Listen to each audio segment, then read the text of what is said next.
That's your cue. That means go. and we're on in 5. I'm imagining. No, listen. I'm imagining the music playing. That Ryan's gonna. It will be the Seinfeld music. Come on, the Seinfeld music.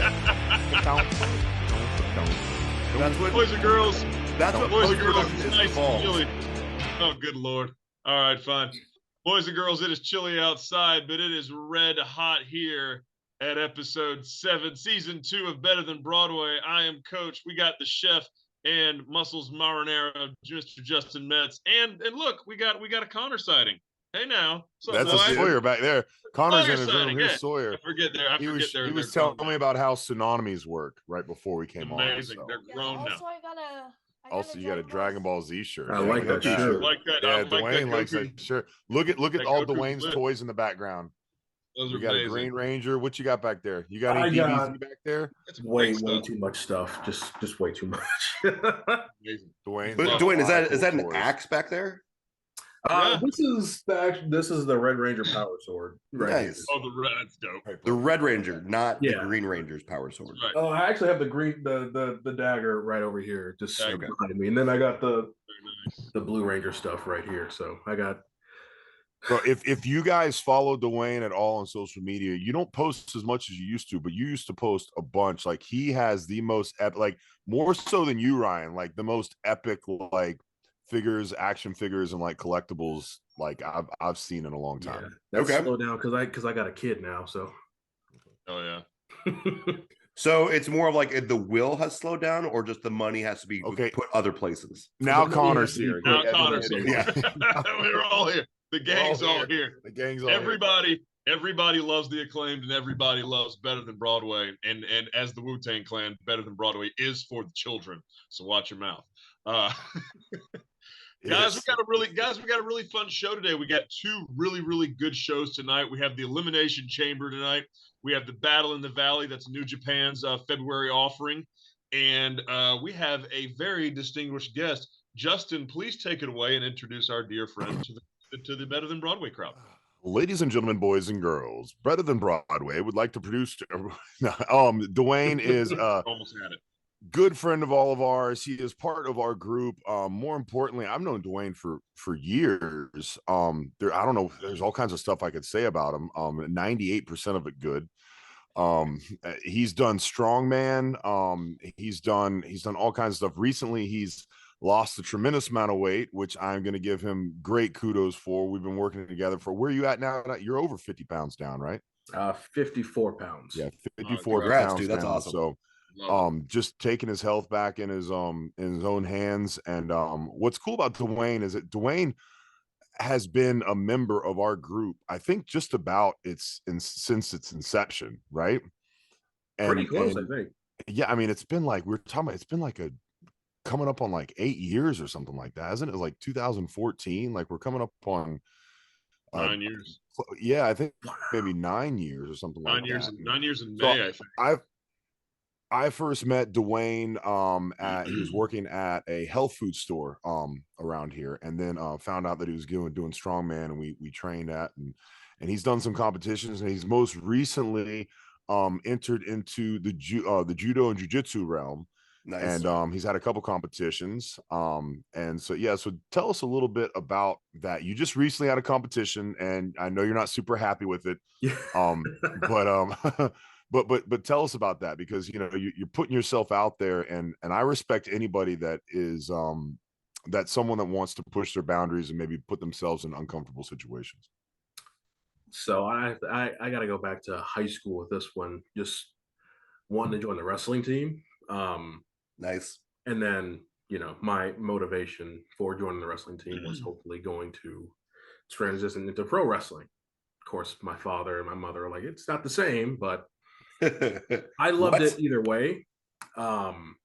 It was a great learning experience, and just getting to drop people and was fun. So just being in spandex and headgear was a little bit different, and being the fat guy out of the entire group was it was definitely a challenge to get out there and wrestle good. But once stuff got rolling, didn't care about that. I just cared about the sport. And I've always been interested in judo.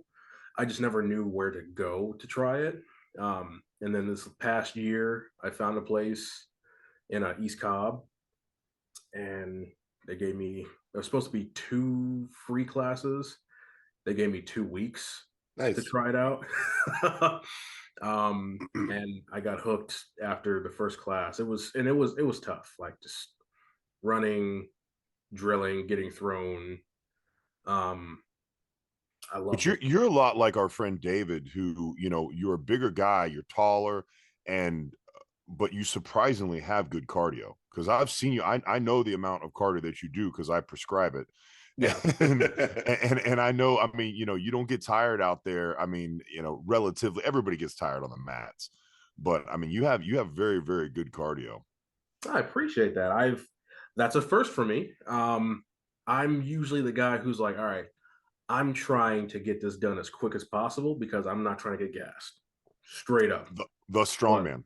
Yeah, but it's definitely helped me. Like just everything with just the judo, the cardio that I'm doing at the gym, everything just, and more so focusing not so much on strength, but truly focusing on getting better conditioning and better cardio and just working this heart muscle that I need to work better.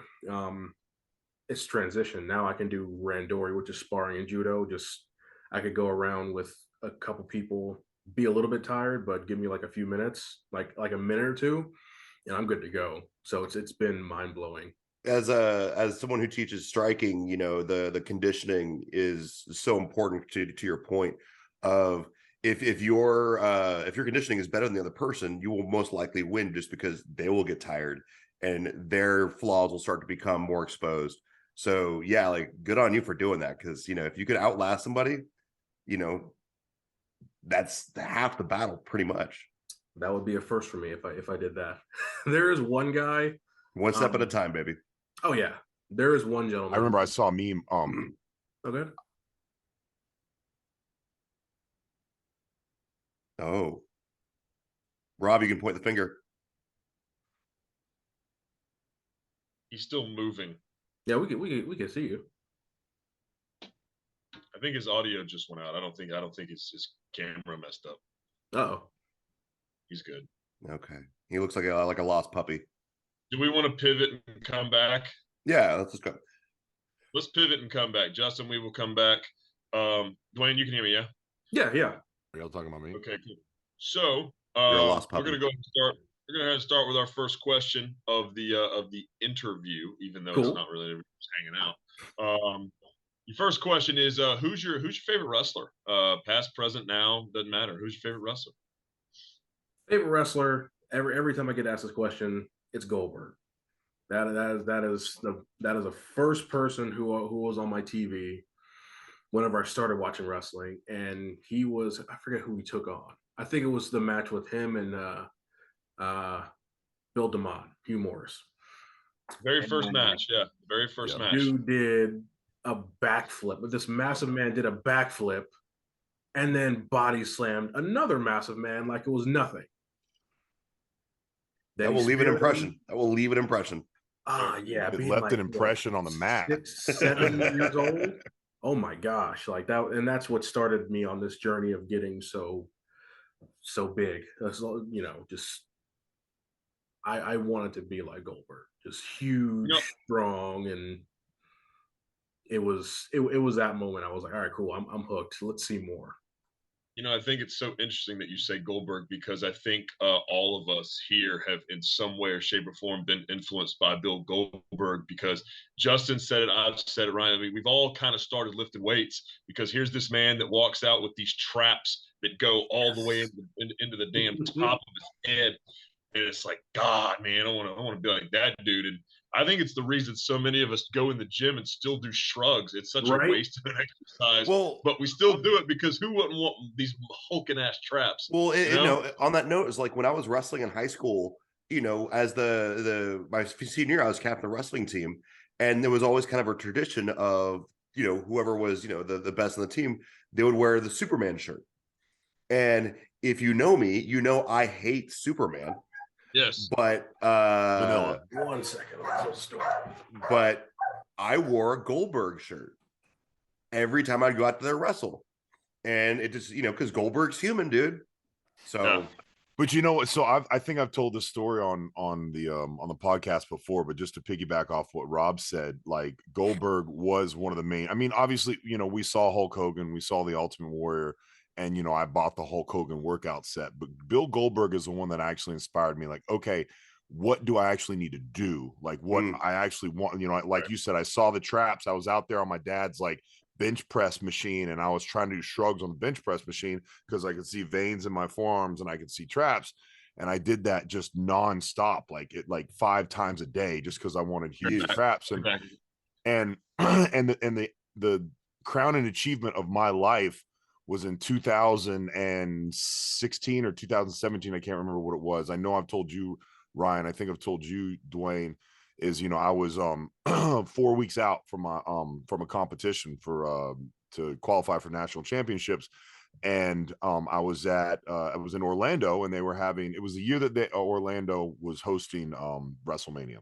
what kind of competition was it? Bodybuilding competition. Cool. And they were hosting WrestleMania, and I was at the Golds in Orlando, I think it was, or maybe Claremont, I can't remember where it was. And lo and behold, here's Goldberg across the way, just like doing supersets with boxing, like literally, like this is either Friday or Saturday, and like a Mania was on Sunday, right? So, and he was walking up, and just like he just looked like he was about to murder somebody, like he was in the zone. And I'm thinking, I'm like, oh my god. And I'm there with another buddy of mine who's there for WrestleMania, so we're big fans. He's gonna wrestle Brock Lesnar for the championship or whatever, right? And he starts walking towards me, and I'm like going, like, I freeze, right? Because I think, I'm like, this guy's about to jackknife, he's about to jackknife me or whatever, right? And he comes up to me, and I'm like, he's like, hey man, you look like you know where the neck machine is. Where's the neck machine? Do they have a neck machine here? And I'm like, I don't even know what to say. I'm like, first of all, like, I mean, that means that I made it, right? Like, if Goldberg thinks that I know where the neck machine is, all those shrugs I did were for something my entire life. Yeah. All that snatch, all the snatch pulls and the the clean and jerks, they all worked. I did have big traps then, anyways. And I said, man, I'll be honest with you, I'm actually just visiting here to come see you tomorrow wrestle. And you're the reason why I started working out. And he literally looked down at the floor, and I'm thinking, like, this is my mark out moment. Don't meet your idols, this and that. He looked down at the floor and then looked back up and gave me a hug. It's like, man, you don't know how much that means to me. That's and awesome. Like, and so, like, to hear that, we all have like this big thing on it, and people shit on Goldberg a lot or whatever. And, maybe he's not a Bret Hart, in the ring, but I mean, as far as idols go, and as far as influences go, I mean, he was a big deal. So it's really cool. I didn't know that was your favorite one, man, but that's honestly one of probably my favorite wrestling story is it's definitely up there. Love that. Good.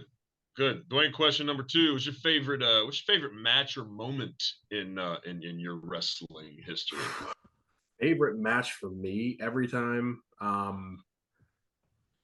soon as I hear that question, it's WrestleMania 21, Shawn versus Kurt for the first time. I can watch that match over and over and over again. Both those guys, just fantastic. Kurt, especially with me being in high school and wrestling, huge influence, studying all his tapes, even from the Olympics. But just that match, just everything was just such, I don't want to say magic, but it was a magical match. Like, it was sick. An interesting one, man. I'm trying to remember that match, because I think that was during the time when I wasn't watching. I was about to say the same thing. It was, when was it? Was it 09? Is that what it was? 2009? That was earlier than that. It was WrestleMania 21, you said? 21, yeah. Yeah, that was like 2003, maybe? I think 2004 or 5. Because that was the one that That was the first one that Cena and Batista won 2005, first. April 3rd, 2005. Yep, That's right. 15. Yep. You know, because I Yeah. was about to turn 15. Yeah. Yeah, I was not watching them. Man, I got to go back and watch that now. That was in Los Angeles. That was the WrestleMania Hollywood. That was the last time they went Hollywood. Yeah. Yeah. Yep. Fitting. That's all right. Yeah. Nice. Yeah. Those promos alone were amazing. They Stone really were. Cold as the Gladiator and everybody doing Taxi Driver. Oh man, those were great. Pulp promos. Fiction. Pulp Fiction, yeah. Those And man, Braveheart with Ric Flair and Triple H. That's the best one. Woo! I think it's so great that that's one of your favorite matches, WrestleMania going Hollywood, in 2005, and here we are. It's 2023, almost 20 years later, and they're back in Hollywood for this WrestleMania this year. Which to me, God, I'm like a child on Christmas. I cannot wait. Right? It's gonna be so good. A very close second to mention though is one that's really not mentioned a whole lot is the SummerSlam. I think 2001 SummerSlam between Brock and The Rock for Brock's first championship. Yeah. I mean, he just ran The Rock over. Yes. And that wasn't that the Rock's first like departure from WWE? Yes. I think so, yeah. That was his first foray into Hollywood. That's right. Absolutely right.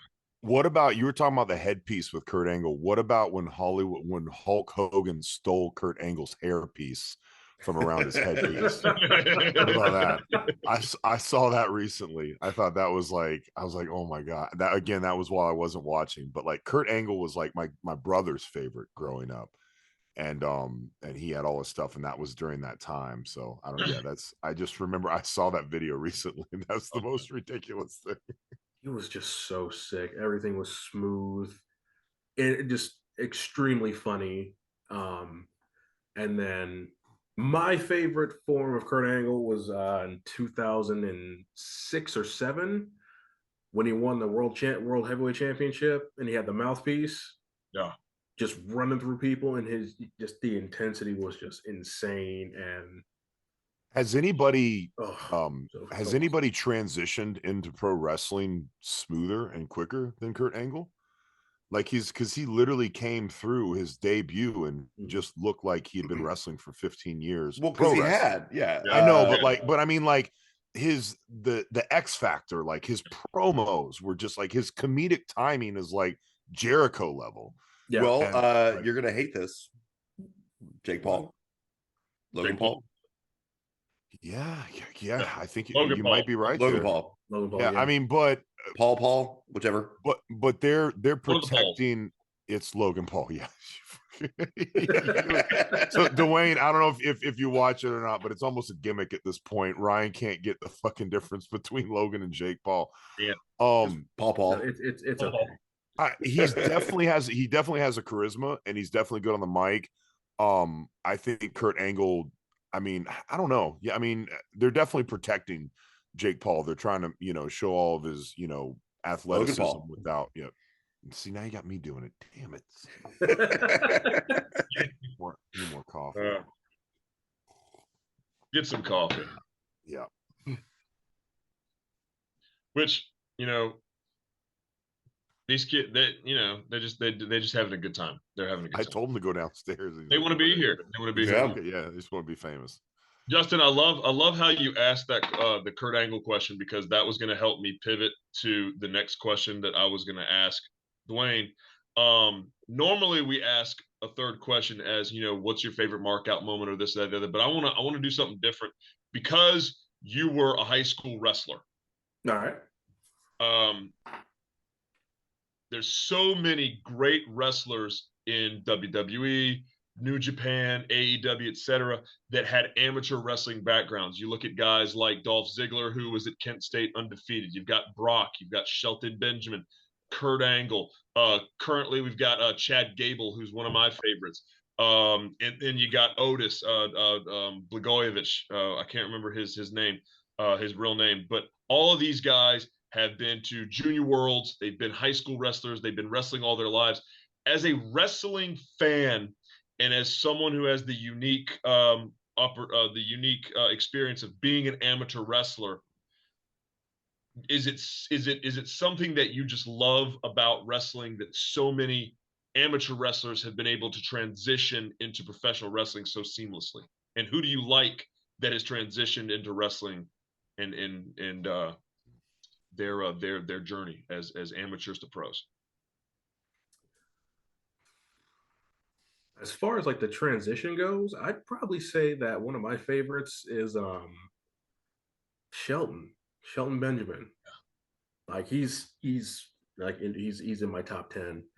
But his transition just from being just really just naturally gifted and then turning all that into a pro wrestling career and seeing where he's at, which is he's had definitely a Hall of Fame career. And I will say he should have had the championship at least once, if not twice. But I won't get into that right now. One of five men who in the last 40 years who should have been a world champion, in my opinion. Absolutely, yes. Especially if they gave the ball to Jinder and Jack Swagger at one point. Yeah, that's another one. That's another one. Another guy who Oklahoma, another guy that came out. Yeah, Jack Swagger. Yep. Phenomenal. Bobby Lashley. I mean, there's so many great guys that have amateur wrestling backgrounds. Yes. But just with that transition though, it's I wouldn't say it's that bad or that hard of a transition just from the outside looking in, because you have a solid base, and if you are a fan, then you're going to have a little bit of charisma. You're going to have a little bit of a preset character in your head. You have to. And then, you'll just. I think you can tell the people that. I think you can tell the people that are fans of it and pursued it on their own, and the people that were approached and decided to do it because WWE asked them. Right. Because you're right. The physical side of it, it's going to help you, right? It's going to help you with the win because that's, amateur wrestling is probably the closest thing to, maybe MMA as, having being ring ready, right? But as far as the charisma, man, a lot of really, really great athletes are horrible speakers. Yes. And I think, what is it? The recent guy, Gable, not Chad Gable, Gable Stevenson. Gable Stevenson. I think he's a good example of that. I feel like he's been thrust into that, and they've had to pull him back now because he doesn't have it. Like, I mean, the guy's definitely a monster, you know what I mean? Like he's, Lesnar level as far as that goes, but he just doesn't have it. Like I haven't, the couple times I've seen him on the screen, I don't get excited about him at all. That's for sure. His brother is actually doing good as far as like that's what I was gonna getting the character, like in NXT. Yeah, he's doing his thing. But no, it's like that whole thing, like you're saying, Justin, of like, oh, professional athletes. As soon as the media figures out that, oh, you can say a sentence and not sound like you're reading a cue card, like, is Aaron Rodgers really that good of an actor? No, but he can, put a little bit something to be on an Allstate commercial. When you have like a multi-million-dollar crew with like this like great director and this guy that's producing you, then a lot of it's in the editing, as Ryan. Like Peyton Manning's not really that funny, but they make him look funny for those what is it? Nationwide commercials. Yeah. So I mean, yeah, that's it. But the thing is, like, those are edited, and those are like little clips, and like that's a backstage vignette. Like when you're held a microphone in front of 15,000 people, it's a little bit different. That's what sets the bottom feeders from the mid levels to the top tier people. Of like, Cody Rhodes once said, your only job as a pro wrestler is to put butts in seats. And if you can talk, people will either love you or they will hate you. But the bottom line is they will come to see you. They'll pay attention. I mean, like, let's be honest. Is MJF an amazing wrestler? No. But man, really? Am I the only one that I think he's a good wrestler? He is to me, he's Jake the Snake. Is he string catch wrestling like the best there is? Yeah, no, probably not. Dude, I'm watching Ricky Starks right now, and he's better. in the ring. I'm not disputing that, but what I'm saying is his psychology, and that's a big piece of it. His in-ring psychology is that of someone 3 times his age. You're right there. Yeah. Yep. And I think that's a huge portion of it. And I just like if you're judging bodybuilding, you don't just judge the size of the muscles, you judge the condition, you judge the symmetry, and then you take that all into consideration. When I think of someone being good in the ring, I don't just think of their ability to do flips and string together combinations and things like that. I think about all of these things together. I think their ability to sell, I think their ability to, like I said, their in-ring psychology, and those two alone, MJ is A++ on for sure. He's great at selling, and he's great at the in-ring psychology as far as putting together, the structure of a good match. And then the rest of it, he's definitely not bad at.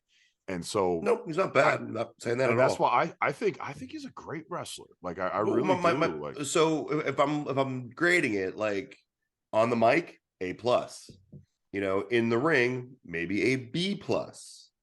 Other areas. So he's not like an F anywhere. It's just, like when I think of The Rock or I think of Jericho, mic A+, ring A+, or maybe an A. Roman Reigns probably a B, it's just, but he's or Brian Cage, kind of a B-, like you do the same thing every match. See, I think Roman Reigns is a fantastic wrestler. I think Roman Reigns is much like Michael Cole in that he has been in this cage of being overproduced for years, and now that he's being let loose, I really think Roman Reigns is a fantastic wrestler. And I think there's something to be said about, because people shit on Cena too for doing the same moves, this and that, same set, but like if you give him a chance, like he's had 5-star matches, right? Nope. Like he's fantastic. And I think it really just comes down to, I guess, just time in the ring. I mean, The Rock was not the best technical wrestler his first couple years that he was in the ring either. You know what I mean? It wasn't until later on. But I get what you're saying. I probably sound like I'm fanboying of the fanboys, and we're all fanboys of MJF. I don't want to sit here and just be a huge fanboy of him, but I really do think he's a better wrestler than he seems to be giving credit for. I just think it's like he's so damn good on the mic. Yeah. It's almost like there's no way that there's no way he's ever going to compare in the ring as he is on the mic. Well, I'll say this about all 3 of them, because to your point, I'd say that MJF, he's exceptional at telling the story that he needs to tell when, like, in the scenario.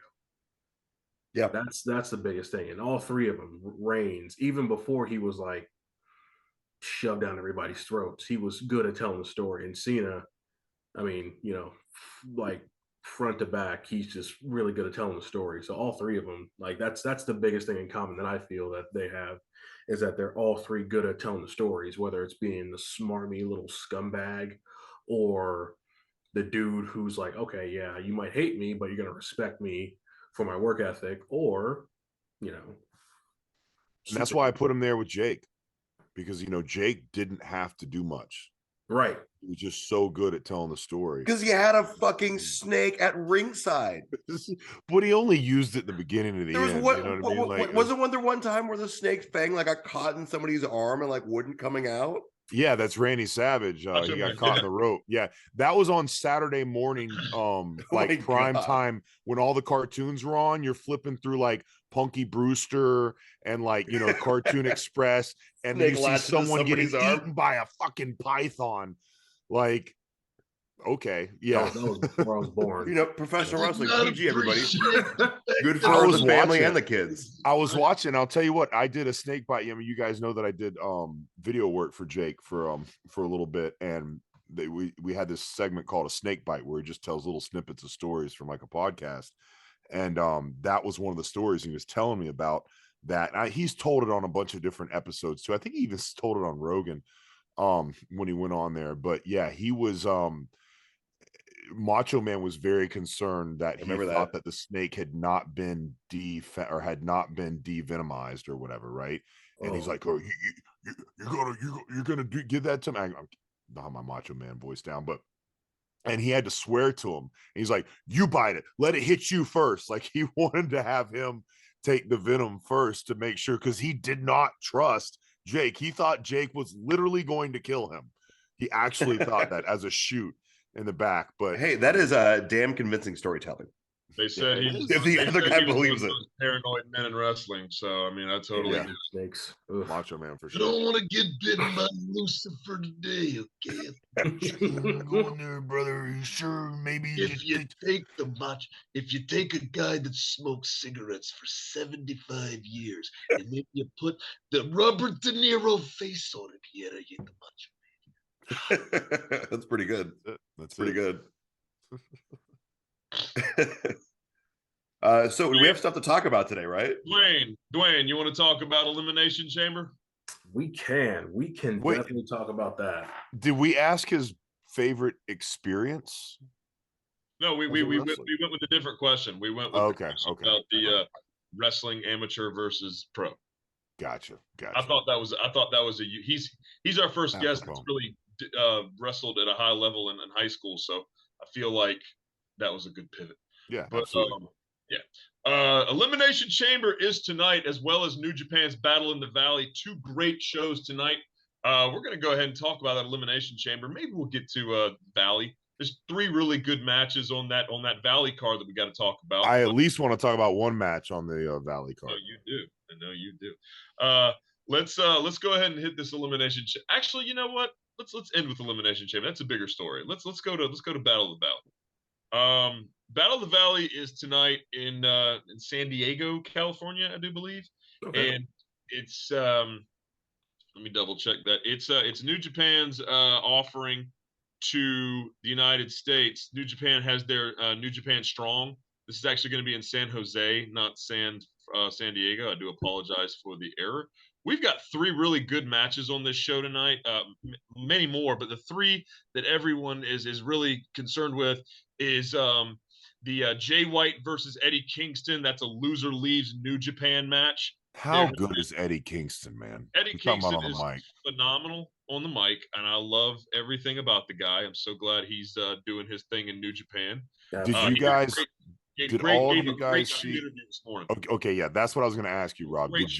Did all of us watch the shoot press conference with Eddie? No. Did you guys see that clip?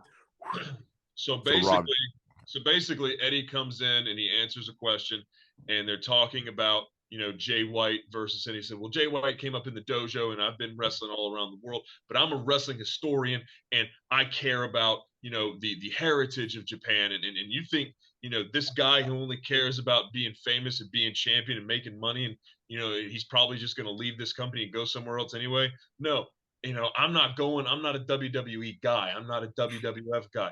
I don't want to go there because they're not going to let me be me. I love AEW. I love Impact. I love Japan. This is why I'm here. And I told Jun Akiyama in our match at the buy-in for All Out that I have the love and the history of wrestling, and it's a level of venerance for me. It's kind of like Gunther and Walter with the sacred mat kind of deal. But, Eddie Kingston makes you feel. And he doesn't have to say a whole lot to make you feel. He doesn't, but we were talking about that the other day. Yeah. But here's the thing is that Eddie Kingston delivered that shoot promo, whatever, without stuttering once. It was probably, he spoke for, I think it was probably like 4 minutes straight.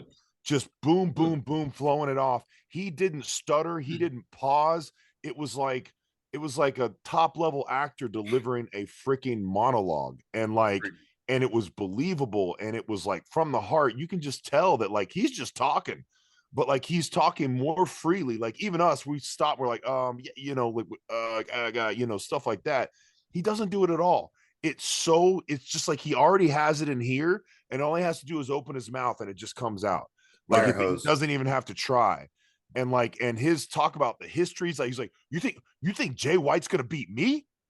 Anybody in here that thinks Jay White is gonna beat me, you're out of your mind. And they know he was almost cussed, but he didn't. He purposely almost cussed. He can't cuss, so he caught himself right? And then he waits till he gets off the microphone and he says, and you can hear it in the background when he's off the microphone. So it's okay. So they can bleep it out. But when he comes on, he starts talking about, he's like, is this okay? Am I here? Am I loved here? Am I important here? Unlike I'm not important in AEW. I'm not loved in AEW. Am I loved here? Like, that's what he starts before he even gets on the microphone. So he's pitching and he's complaining and he's just the Mad King. And it's just, I can't get enough of it, man. Yeah. Every single clip I can get of Eddie, I take it in. Who was it that was talking with Keith Lee that dropped big motherfucker on national television? Oh, that was Rick Ross. That was Yeah. Rick Ross. Oh You a big Much more motherfucker. composed than Rick Ross. and Keith's like, yeah, he was like, dude, you can't say that. we haven't seen him on Wait. live since then. No. Dwayne, we got a loser leaves New Japan match with Switchweight Jay White and the Mad King Eddie Kingston. Who you got? I mean, it's kind of obvious. You know, this is an obvious choice, but you know, who you Eddie got? Kingston. Man, Eddie let's Kingston. go. I mean, Jay White. I'm not the biggest Jay White fan. He's okay. I think he's a little bit overhyped, but Eddie Kingston, strap the rocket to him. Here's why though. There's all kinds of talk about Jay White potentially coming to WWE now. There's a lot of speculation about that, as well as like, if we're, I want to talk about another thing that was just released yesterday about this. We can go over in a second, but yeah, a lot of people are saying that Jay White might come to either AEW or WWE, and that's why this is going up. I believe his contract is up. I think a lot of contracts were up in January of 2023. February of 2023, and here we are in February. Jay White without a contract right now. Yeah, I think that's the case. So that makes the most sense, right? But we never know. I mean, man, Eddie Kingston, with that forbidden door going to New Japan, I just hope he doesn't leave AEW. I really hope he doesn't. No, I need him on my TV. And we want him to be champion someday. Absolutely. And not the TNT champion. I'm talking about world champion. Yeah, absolutely. He deserves it. The story, you want to talk about like the underdog and like the feel good story and everything else. Yeah, he could definitely swing that. So Rob, what are the other matches that we're looking at here for the Valley show coming up? Seamless segue, my good man. We have two world heavyweight and world women's champion matches tonight. We have Kairi Sane, or Kairi, she just goes by Kairi now, the former Kairi Sane of the Kabuki Warriors in WWE, versus the former Sasha Banks, Mercedes Moné. And if Mercedes Moné and Kairi are the co-main event with Kazuchika Okada, the current IWGP World Heavyweight Champion, and multiple time IWGP Champion, the ace, excuse me, about to sneeze, Hiroshi Tanahashi. And that's not Gunzoon type. I didn't want to sneeze. I was getting ready to say his name, and I was like, "Don't sneeze." But the name sounds like, if we're being culturally, sorry, was that racist? Hiroshi Tanahashi was the guy. He's the John Cena of New Japan, and after that, Okada has now become the guy. So this is a generational match. This is, I mean, even though it's only been like 7 years, that's generations in wrestling. But it's like John Cena versus Roman Reigns. It's Cena versus Roman Reigns. But let's go ahead and talk about the ladies' match first. We've got Kairi and Mercedes, the former Sasha Banks. She came in and made a big splash at the New Japan Wrestle Kingdom 17. She made a big statement. Rob, a big statement. Bank statement. Is there any way that Mercedes doesn't win this match?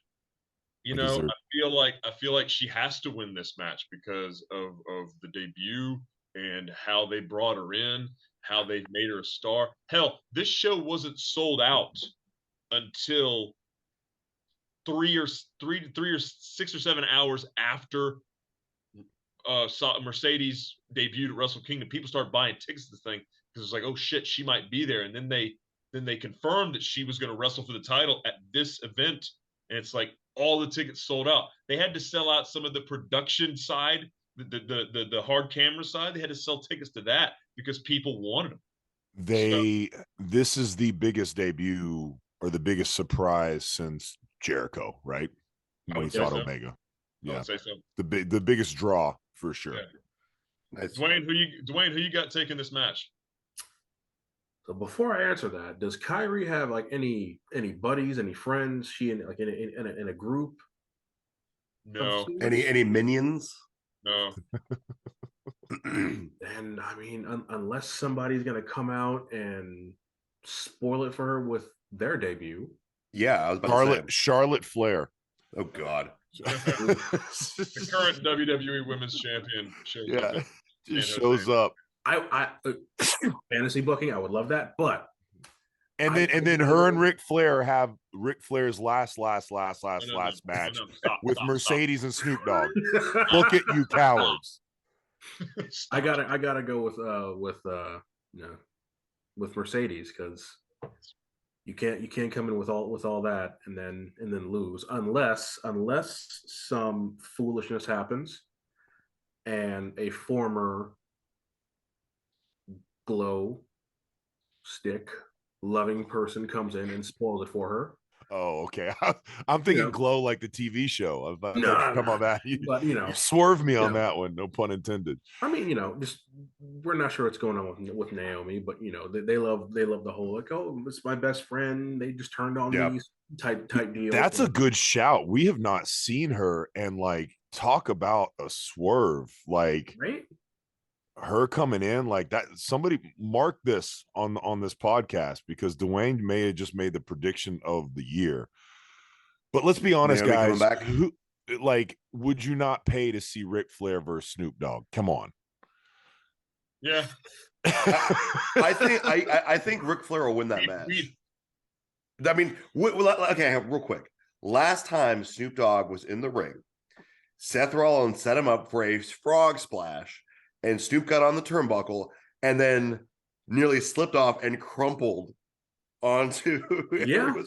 That's not the last time he was in the ring. No, that's not the last time he was in the ring. The last time he was in the ring was AEW, and he did a frog splash and he nailed it. So he's getting better. He's basically Logan Paul, Ryan.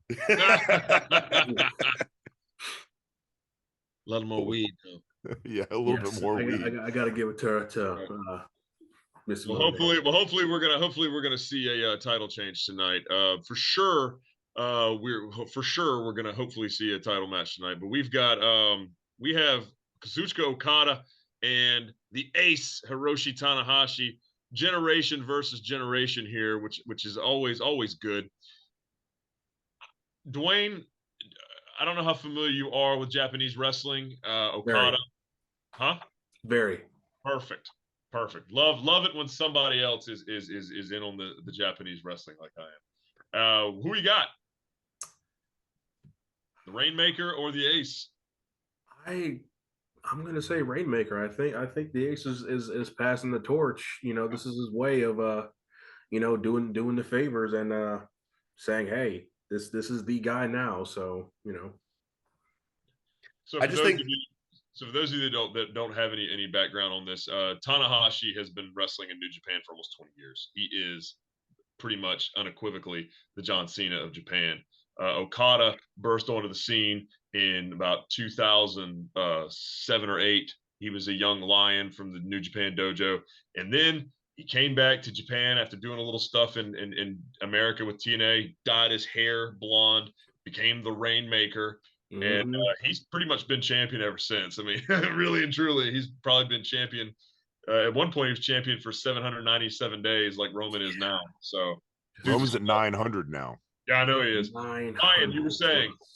No, I just think this is going to be a great match. I think there's going to be a lot of grunting and yelling and sweaty men and muscles and a lot of ooh.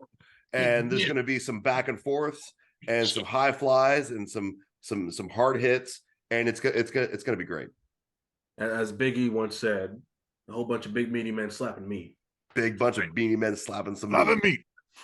Two guys in the ring, banging, just banging. Oh, yeah. God. Every time I hear that, it just cracks me up. God. Since we're on Japanese wrestling, guys, let's get this elimination. Justin, chamber. why are you doing that? Are you okay?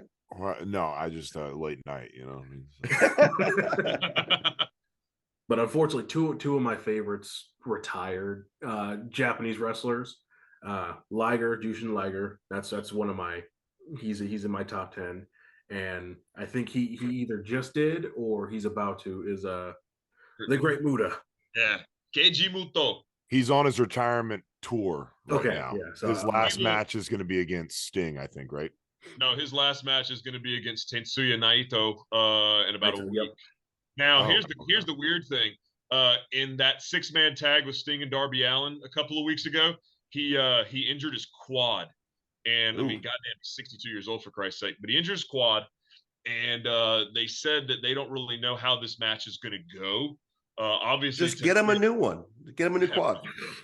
Obviously, Tetsuya Naito, a former IWG champion, he was probably the best IWGP Intercontinental Champion before they merged the belts. But you know, it's going to be interesting to see, because you've got so many wrestlers out there that are so good that they could just carry anybody. You know, Jericho is one of those guys that comes to mind who can just carry anybody. If they're green or if they're injured, he could carry them. Bret Hart was great at that. Shawn was great at that. Yep. You know, Daniel Bryan's great at that. Bryan Danielson's great at that. So, you know, I think you're going to see. I really don't want to see Muta go out with a. I want to see him go out with a bang, because, you know, when we had Ric Flair's retirement match last year, it was just like, you know, it was hard to watch. Anxiety riddled for me. Yeah. Like, is he going to die in the ring? Is this going to be the end of the wrestler? You know, I mean, I think Ric Flair would want that. Maybe. You know, like, he does want that, I think. He did go on record. He did go on record and saying, like, if I die in the ring, that's fine. He said that. So he's old enough. Yeah. I'm good. No, I'm good. You know, it would just be heartbreaking if it was his son-in-law who did it. Like, shit. Yeah. Good Lord. So guys, we got an elimination chamber. We got the elimination chamber coming at you. There's only really one match that I think we care about. And that is that's the main event. That's Roman Reigns and Sami Zayn for the WWE Undisputed Heavyweight Championship. And so wait, he's fighting for both championships or just one of them? They're fighting for both, which we've already talked about how we feel about that. But guys, you know, after the reaction that Sami got last night in Montreal, the crowd chanted his name. They did the ole ole oles. He came out to his old theme song, which gave me the chills. Mm-hmm. Dude, he was crying. Like, there was a tear on his cheek about that. So I cut that off because I was late, and I the last couple minutes, and like you said, it was just cheering. Did he even get to say anything? Yeah, he did. So he said in French, he says hello to Montreal, and everybody cheers, and they kept cheering. And he got on there and he said, you know, Roman, you know, you're going down and everything. And then in French, he says, tomorrow night you're in my effing house. And the place went friggin' wild. They're in the Bell Center in Montreal, which is their big arena. And they had the Elimination Chamber above the ring, which I wonder if they're gonna drop it down and have the whole show with the Elimination Chamber, if they're gonna drop it and pick it up and drop it and pick it up, because that just seems like a lot of work. So it's on hydraulics. It's not like they've got like a dude over there like, oh, I've got it. No, he's cranking it with his hand. He's holding it. No, he's holding it the whole time. Like, are you guys ready yet? He's still there right now. Like, just they'll drop it and then they'll raise it up. Like Samson, like the strongman hold, like where they have to hold the columns up. Oh my God. No, I imagine they'll probably do the first 2 Elimination Chamber matches at the beginning of the show, kind of like they did with the Rumble, and then they just have to put it down once and pick it up once. It's funny. It's great. I mean, if I was running the show, that's what I would do, just for, you know. But this is a good that would be a good time for them to have, like, since they have advertisers to fill in whatever they're going to be pushing for WrestleMania. Yeah. So they'll have one match, like they'll start off the match with probably the women's Elimination Chamber match. Have that, raise it up. We'll have like random video packages of probably vignettes of NXT people or the Snickers Crunch match for WrestleMania that they're going to want to put on or something like that. And then, you know, the filler match, whatever that's going to be, and then 2 matches in, then probably have the second one for the United States Championship, and then we get main event time. Wasn't it so weird? Wasn't it so weird, Dwayne, that during the last NXT show, Vengeance Day, they just had all these little weird vignettes about the NXT superstars? Wasn't that like, very random and just random? all right, just is somebody coming out? Somebody getting pushed? Like what happened? Like somebody coming back? But no, okay. Yeah. Yeah, well, what is going on in NXT right now, right? Because I mean, Braun Breaker's due to come up like fully. I think everybody expects that. Is there anybody else did the title recently? I don't follow NXT well enough. He's Braun still got the Breaker's title. good. Mahal's gonna go. I guess Mahal's like the little tester to see if you're ready for the main roster or not for sure. And then he's gonna take on Carmelo Hayes, which I feel that he's gonna drop the belt to Carmelo because Carmelo, 100%. It's weird, like the Elimination Chamber, the actual match itself seems very, very like subpar. Maybe it's just compared to this. I guess it's kind of like if you go see like Metallica play, whoever opens up for Metallica is probably going to be like okay, yeah, we don't really care too much, like no matter how good they are. Obviously the main event is like one of the most anticipated matches of the last 12 months for sure. Mm-hmm. I'd say so. You know, if not the most anticipated match. So it's almost like they're like, all right, let's not make everything else too good. Let's focus on this. I mean, I don't know what they're doing, but like, you know, looking at it, it's for the United States title, right? For the men's match. Yep. And it's got Seth Rollins in it. It's got Damian Priest. It's got Johnny Wrestling. It's got Bronson Reed. It's got Montez. Yep. Ford, I think, right? And then obviously United States champion, Austin Theory. Do we think anything? What do we think? Just Austin retains in that? Like, I don't see anybody else taking that other than maybe Steph, but I feel like that's too many back and forths.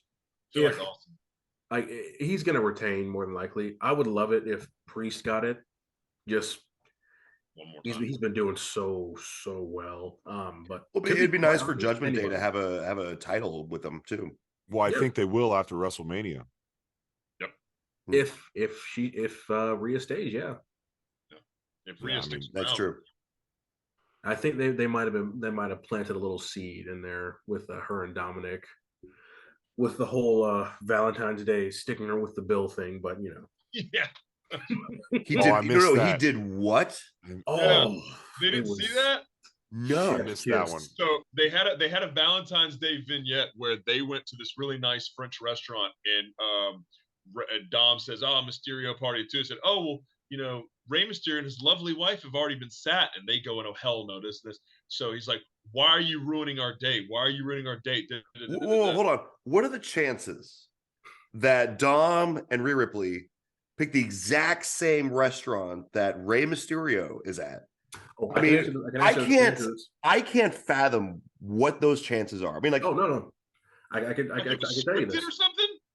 It is not scripted. This is fate. It's because somebody is a petty son. There you go. There it is. That is a very petty move. So he was okay. I think maybe they just like the same food, guys. Like, there's not a lot of French restaurants where they live at, and like, you know, I mean, they have to, you know, they just at some point they're gonna have to coexist. They're family. That's right. I mean, Thanksgiving is going to be awkward. It already was. Christmas is going to be awkward. It already was. Mother's Day is going to be. Easter is going to be awkward. Easter. So anyway, to tie it all up, Rhea and Dominic sit down, they eat, they get champagne, they get 2 bottles of champagne, they do this, they do that, and then a lot of champagne. Dominic says, put it on the Mysterio account. It's like, nah, we can't do that. Hands him his credit card, it gets declined. And then the cops come in, and Dominic says, "Man, I can't be here." That's aggressive. And so Rhea pays the bill. This escalated quickly. So Rhea looks really annoyed. She pays the bill, and that's the end of it. But it was a really funny vignette, and I love the fact that they're still doing this angle with the Mysterios and Rhea and Angie through all the holidays. It makes it fun, and hopefully, why not? Why not?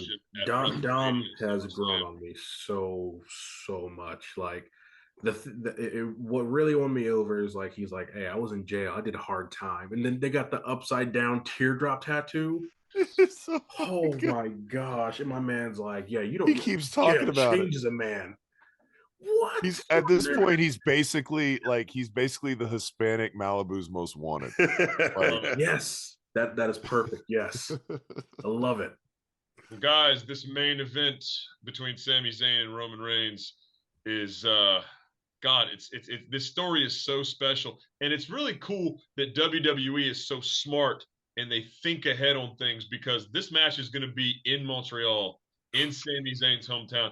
And it's just kind of like it's coming to a head and they're giving you that glimmer of hope that Sammy's gonna win this thing. And goddamn, it would be the best way even if Sammy just held the belt for a week and then they let Roman beat him on Fox for the ratings, it would be fine. Just to let this guy who has had the most shit year, he loses the Intercontinental title to Ricochet, and then his life's in shambles. He loses to Johnny Knoxville at WrestleMania, life's in shambles, and then a couple of weeks later, he comes on and says, "Roman, help me to help you, so we can do this," and then his stock just keeps going. It's like watching the S&P in the early 2000s before the .com bubble burst. It just goes. It's just like, let this man win, for fuck's sake. Let him win. You know what though? I don't think it's. I don't like the idea of him holding it for a week. I think the only way to do this is to somehow screw it up. It'd be a screw job since they're going to be in Montreal, right? Oh, yeah. You know, it's been how many years now? It's been 36 years. Yeah. 36. It was 97, 36 years. Wait, is that right? No. 26 years. Yeah, 26 years. I'm sorry. Since in Montreal, yeah, I'm thinking like, wait, that doesn't sound right. Yeah, I mean, I think that's the only way to do it, and then have Vince McMahon come out, have Sami Zayn spit on him, and then it's a triple threat at Mania between him and Cody and Roman. The and only then thing, the only thing I worry about with the triple threat, and I'm sure you guys might have an opinion on this. We've seen so many triple threats. You had Edge, Daniel Bryan, and Roman a couple of years ago. Yep. And you had Ronda, you had Becky, you had Charlotte a couple of years ago. You had Daniel Bryan, you had Batista and Randy Orton for the title, and that story really is mirroring this one in a couple of ways, not entirely, but it's just like we've had so many triple threats for the World Heavyweight Championship at WrestleMania that it feels like Ryan had the idea where they have two nights. Cody gets one, Sammy gets one, they split the belts. Dwayne, I'd love to hear your thoughts on Ryan's idea, and then we'll come back to Justin. I love that idea. So here, and follow me with this one. It's going to be like on the same path that Ryan's having tonight. Main event time. Both in the ring. Paul gets the mic. He's like, you know what? You don't deserve to go for both titles. He'll put one on the line for you. Right. Make that believability go up a little bit more. Like, oh, he might actually have a chance to get a title, So it's like the Infinity Stones. Like if he has both of them, he can't beat him. But maybe if I just have one. Exactly. And it's like, oh, okay. So let's see. He's like, all right, I'll throw you a scrap, hold this. I'll put up the Universal Championship. Cool. It's like, but you still have that. Can he? Will he? Maybe. But it's for one. But it's for the one that he's had for over 900 days. So you still have that, oh my gosh, okay, I have to see what's going to happen with this. If he wins it, let him hold it till Monday. And here's why. The real story in all of this that started from the beginning, Sammy and Jay. That's where it's leading up to. At some way, shape, or form. And I would love for them to have split the titles, because having just one dude hold both of them is just, it's okay for a little bit, but for it's too long. It's been too long. Have Cody win the WWE Championship, family do that whole story, bring back the Winged Eagle, because that would be sick, for a little bit. The classic Winged Eagle. and then have Sami be Universal Champion. It's organic. It's happened organically. The story is fantastic. The man is he's above now the tag team championships, which I feel like they're going to give him at Mania with Owens. It's going to be Owens and Sami versus Usos for one of the championships on one of the nights. Give him something. Like give him something tonight. Don't do a Drew McIntyre. Yeah, that makes the most sense. But again, if we're booking, it's like what we think is going to happen versus what we want to happen, right? And I think it makes more sense for him to get screwed here, but then him get messed up since they can come into Canada, they come in and or somehow he doesn't win, but he gets that title shot, and then that's the big story between him and Jay. Is are they gonna they're friends, but they have to fight each other, whatever. That's a good storyline, right? Like that's another good cinema. The reason why I want it to be a triple threat is because, like you talked about Bryan Danielson, is I think this story warrants it, and I'm okay with things happening that have happened before if the story warrants it. And I think the story warrants it for a couple different reasons. But before I even say that, I want to say, like, redoing something doesn't necessarily mean bad, right? Like, I mean, Avatar is just Pocahontas, let's be honest, right? But it was still a huge yeah. Oh, so yes, it's Daniel Bryan, right? It is. And Cody Rhodes is Batista, right? We talked about that in the group. But in reality, this makes sense because it happened organically. It's not something that they planned. It's almost something that they need to do. And the reason why I like the triple threat is because, as harken back to what Ryan said about Thanos and the Infinity Stones, Roman Reigns is the big boss. Yeah. How can you make him lose, but still make him feel big? Well, it takes two fucking good guys to beat him. One person can't do it. No, Brock Lesnar couldn't do it. Bobby Lashley couldn't do it. Drew McIntyre couldn't do it. None of these guys could do it. It's going to take two good guys to beat this one bad guy because he is the final boss. He's God mode. And the only way that I see it happening in my eyes is that them fighting him and him almost beating both of them, right? And then the last minute, they both put their arms on him and they both win at the same time. And they split the titles. They split the titles up. And then that's the natural way to do it. Right? Do I think that's going to happen? Man, probably not. But I think it would be the best way to move forward with everything. And then you can do whatever you want to do. Then you can have your Jay versus Sami fight, right?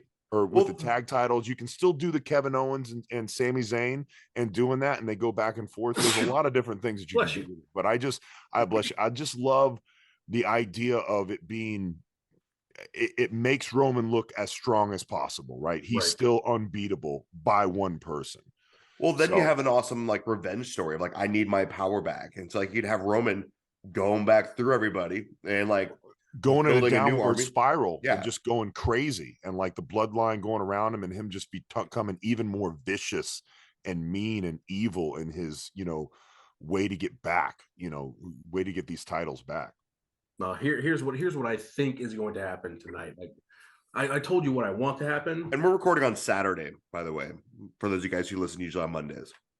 Yeah. So we have not seen an Elimination Chamber yet. So Sam is getting super kicked in the face, either by one or both Usos tonight for sure. And that is just, that place is just going to boo. It's going to be some thunderous boos. That's going to put them over as, okay, yeah, they're really screwed up tag team. Just the entire bloodline is just nuclear heat tonight because he's going to be this close to getting it. And then the whole, in Montreal. Yes. So guys, what if since Sammy's leaning into this whole like honorable Hebe kind of thing, right? What if this whole time it was Paul Heyman and Sami Zayn conspiring to take apart the bloodline? Because they're both Jewish. I would like that. they wouldn't do it. And this would be the time to do it. I would love that. And all these little you see Paul Heyman lurking in the background of all these shots, and you think it's because he's here for Roman Reigns, but in reality, the entire time that would be the M. Night Shyamalan twist, right? That'd be cool. That would be sick. I love that. There's just so many good possibilities for it. I just hope they pick one of them. I hope they don't pick like some lame obvious thing. That's all I want. Like I'm okay with it being a lot of different things. I just want another thing that could happen tonight also. He gets a 3 count. Roman's foot's like his big toes underneath the rope. And then they're gonna have somebody like Paul or the Usos are gonna like drag Adam Pearce out or the referee and make him. No, and that's what I'm saying. So something like that happened, which warrants a triple threat at Mania. That's what I'm saying. Like that would lead into that. We certainly will see how things roll out tonight, and tonight. Yes, and we will have the fallout of Elimination Chamber and Battle of the Valley next week on Better Than Broadway. Before we go, I want to talk about one thing. Some of this new stuff. There has been a lot of chatter about, we talked about possibly Jay White, but there's also been a lot of chatter for some reason about Kenny Omega possibly going to WWE. Have you guys read about this? I read something about it yesterday. And, and if you would have told me that a year ago, I would have said not a chance in hell. But after Cody moving, and apparently they have had talks, Triple H has had talks, and there was even a deal that was in place for Kenny and the Young Bucks before AEW to come in kind of as like an AJ Styles type. Well, not AJ Styles, I guess would be more like Kevin Owens to come into NXT. It was a main roster level pay to come in and do NXT kind of as it was going down. So I don't know. That's just something I wanted to mention. It's something to be on the lookout for because that would be, landscape changing. It would definitely change everything. So hopefully we will not see Ken Sigma and the middle-aged Bucks in WWE. Ken Sigma. Fingers crossed. It's just the Bucks. Or the Bucks. Well, guys, was it good? Hell of a show? Yeah, it was fun. I enjoyed it. Dwayne, thanks for joining us, dude. Thank you so much for joining us, man. You were a delight to have on, and I appreciate your unique perspective as an amateur wrestler with all of our stuff. Best of luck to you. I think you're doing great. I see the work that you and Justin are doing together with your nutrition and your fitness, and I think it's fabulous. And I'm looking forward to coming to one of your tournaments as soon as that arises. It'll happen. I appreciate it, and thank you guys for having me. I enjoyed it. Definitely want to come back, and hopefully you'll see me at a tournament. Hopefully, I still want to get this itch scratched. I want to get in the ring, so hopefully you guys might see me in a ring. Awesome. Even better. Yeah. Southern honor. We can make that happen. Absolutely. Okay. Yeah. Guys, for the chef, Muscles, and Dwayne, I'm Coach. Happy wrestling, everybody. Enjoy Elimination Chamber and Battle in the Valley from New Japan. Peace. Like us on Instagram. Apple Podcasts, all that other stuff. Like me in person. Or just like me, please. All right, everybody. Peace. We look like the Brady Bunch. Bye.